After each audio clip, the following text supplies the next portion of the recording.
Dia kata, qala Rasulullah sallallahu alaihi wasallam.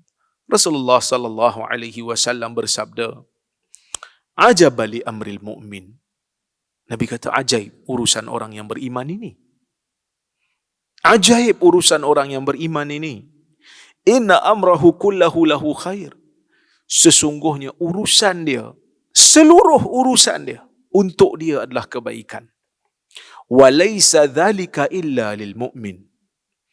Dan perkara ini tidak akan berlaku. Kebaikan ni tak akan berlaku, melainkan hanyalah untuk orang yang mukmin, yang sebenar-benar mukmin. Maksud orang yang mukmin, orang mukmin yang sempurna ni, kalau betul-betul dia beriman, seluruh kebaikan dia akan jadi baik untuk dia. Seluruh urusan dia akan jadi baik untuk dia. Macam mana yang Nabi sebut jadi baik ni? Nabi hurai, Nabi kata, in asabathu sarra syakar. Jika dia diberikan oleh Allah Azza wa Jalla dengan kegembiraan, dia akan bersyukur. Fakana khairallah. Maka itu baik untuk dia. Bersyukur dengan cara macam mana? Paling ringan orang mukmin ni, kalau dia dapat sesuatu, dia akan kata alhamdulillah, segala puji bagi Allah. Syukur dengan menyebutkan pujian kepada Allah. Itu pun baik dah.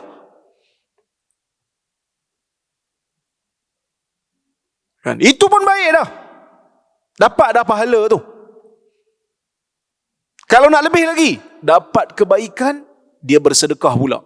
Dan kita dah tengok dah dalam hadis-hadis Nabi SAW bagaimana Nabi dan para sahabat apabila menerima kebaikan, Nabi akan bersedekah. Nabi akan buat baik pula pada orang lain.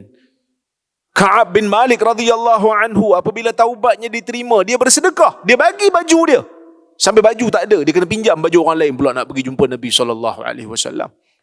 Itu kebaikan orang mukmin. Bila diberikan kebaikan oleh Allah Azza wa Jalla, maka dia bersyukur. Itu baik untuk dia. Wa in asabathu dharra sabar fakana khairallah.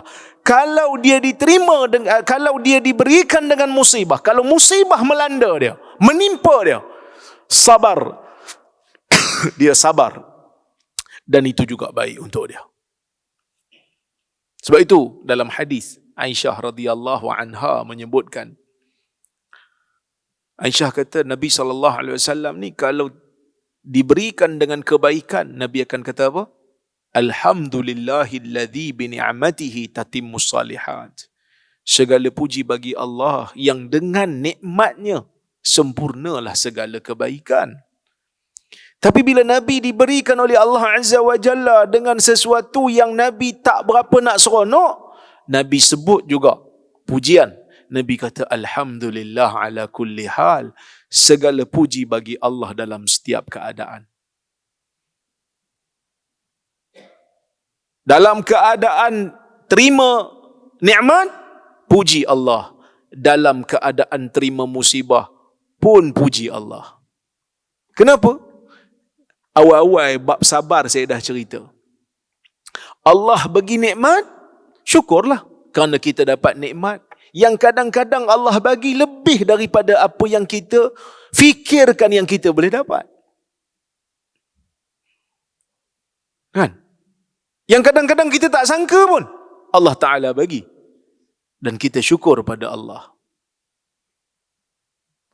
Tapi kalau Allah Ta'ala bagi sesuatu musibah pada kita, kenapa kena syukur?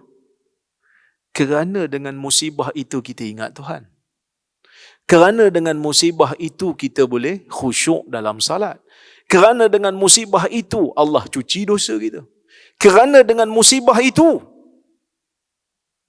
Allah Ta'ala jadikan kita muhasabah diri. Mungkin aku ni dulu ni ada buat salah kot. Jadi aku kena perbaiki diri.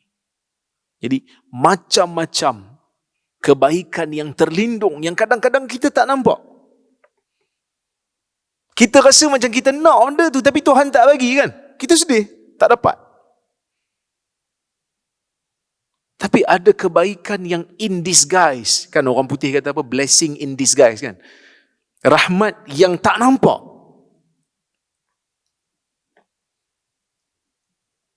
Rahmat yang kita mungkin tak nampak, dan mungkin rahmat tu kita sedari lepas daripada berlalu beberapa ketika baru kita tahu, oh patut Tuhan tak bagi yang ni kat aku. Kalau dapat kat aku pun tak bagus nampak.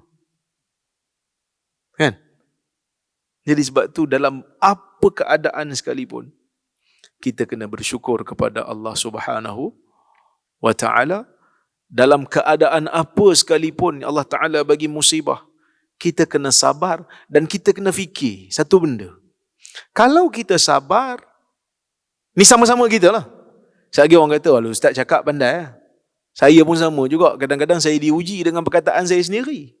Tapi kita kena sama-sama didik diri kita. Didik untuk apa? Didik untuk sabar, sebab kita ada dua pilihan kalau Allah Ta'ala bagi kat kita musibah. Sama ada kita sabar ataupun kita tak sabar. Kalau kita tak sabar, kita akan buat apa? Kata orang Perak, merampui. Kita akan cuba untuk petikai takdir. Kita cuba untuk petikai agama. Kita mungkin sampai kepada tahap untuk hina agama, hina takdir, hina Tuhan mungkin. Kalau kita pergi kepada tahap tu, hina agama, hina Tuhan, hina Nabi, kerana tak sabar punya pasal, keadaan akan berubah tak? Musibah tu akan hilang tak? Musibah tu dah berlaku dah pun. Kan? Keadaan tetap sama. Tapi kalau kita sabar, keadaan sama juga. Cuma kita akan diberi ganjaran atas kesabaran tu.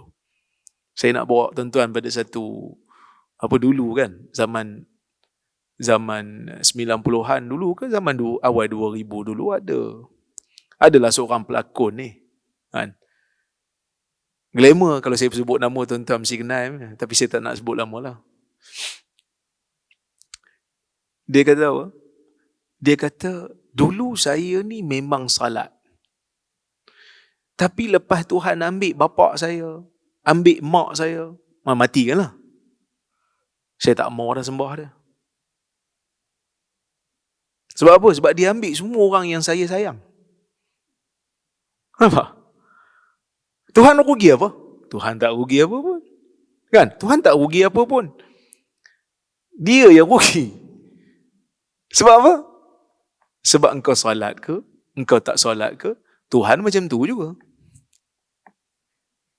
Kan? Tuhan ni maha kaya. Kita buat apa pun bukan ada efek pada Tuhan.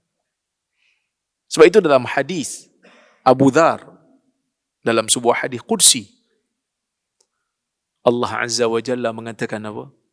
Allah mengatakan, innama hiya a'malun, innama hiya a'malukum uhsiha lakum summa uwaffikum iyyaha.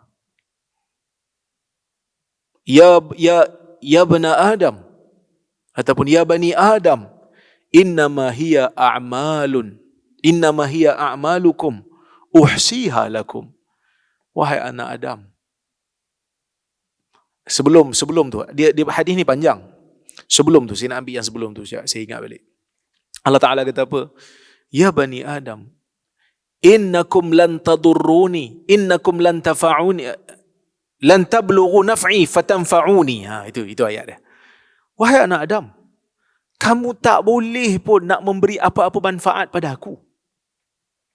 Walan tablughu durri fatadurruni, dan kamu tak akan sampai pada satu tempat yang boleh kamu mudaratkan aku.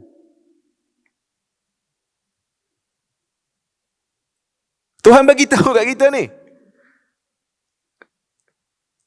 Sebab sebelum tu, banyak lagi sebelum ni, saya banyak reverse balik. Hadis tu panjang. Tuhan kata apa? Tuhan kata, innakum tukhti'una bil-laili wan-nahar wa ana aghfiru adh-dhunuba jami'a fastaghfiruni aghfir lakum. Wahai anak Adam, kamu ni buat salah siang dan malam. Kalau kamu tak buat salah siang, kamu buat salah waktu-waktu malam. Kalau kamu tak berdosa waktu malam, kamu berdosa waktu siang. Fastaghfiruni, minta ampun padaku. Aghfir lakum, aku akan ampunkan kamu. Tapi mungkin ada orang bila baca hadis yang seperti ini, dia ingat apa? Dia ingat macam Tuhan ni nak sangat kita minta ampun kat dia. Macam kalau kita tak minta ampun, jadi satu apa pula pada Tuhan. Sebab tu Tuhan bagi tahu awal. Lepas pada tu, Tuhan kata apa? Ya bani Adam, innakum lan tablughu naf'i fatanfa'uni. Wahai anak Adam, kamu tak boleh sampai pada satu tempat yang kamu nak beri manfaat pada aku. Tak boleh. Kamu tak akan sampai pada satu martabat yang kau boleh untuk bagi manfaat pada aku. Walan tablughu dhurri fatadurruni. Dan kamu tak akan sampai pada satu tahap boleh untuk berikan mudarat pada aku. Kamu nak bagi manfaat pun tidak, kamu nak bagi mudarat pun tidak. Jadi yang aku suruh minta ampun ni apa dia?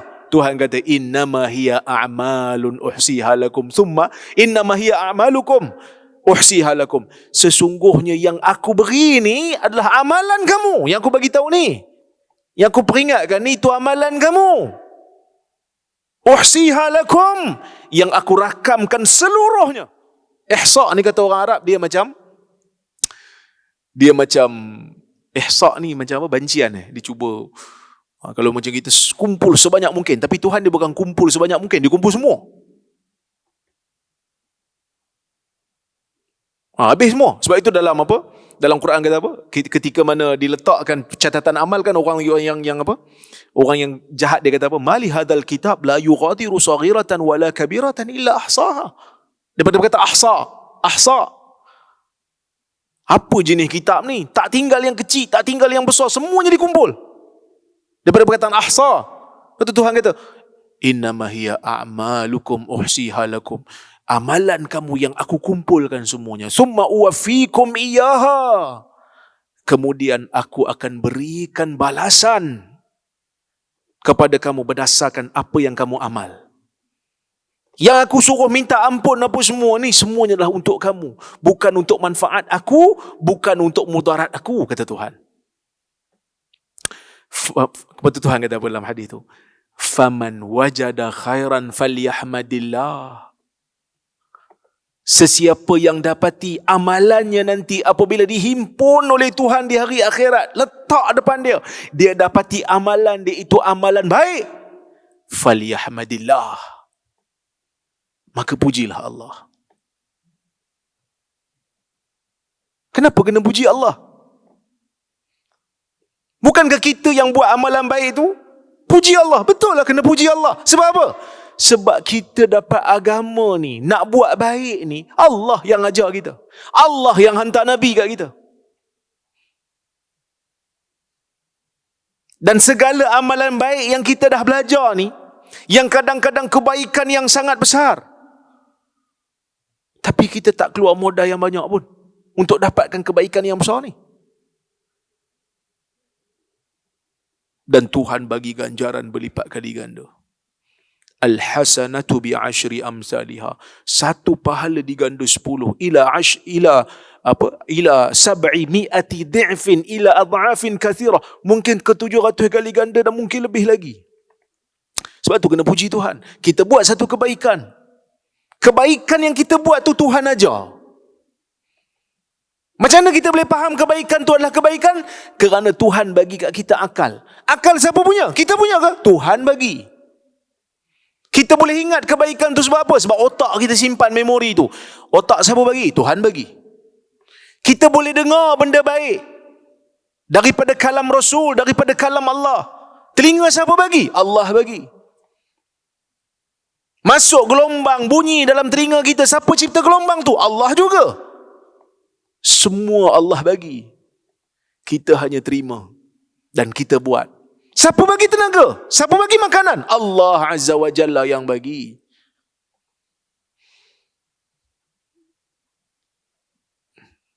Kadang-kadang kita tak rasa nikmat boleh makan ni.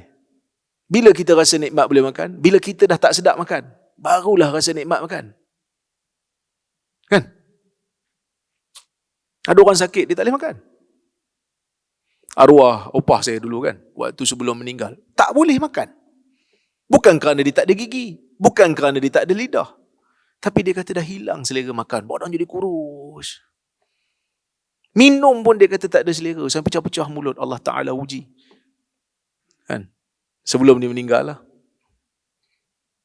Allah yarhamha. Jadi itu di antara benda-benda yang kita kena syukur banyak.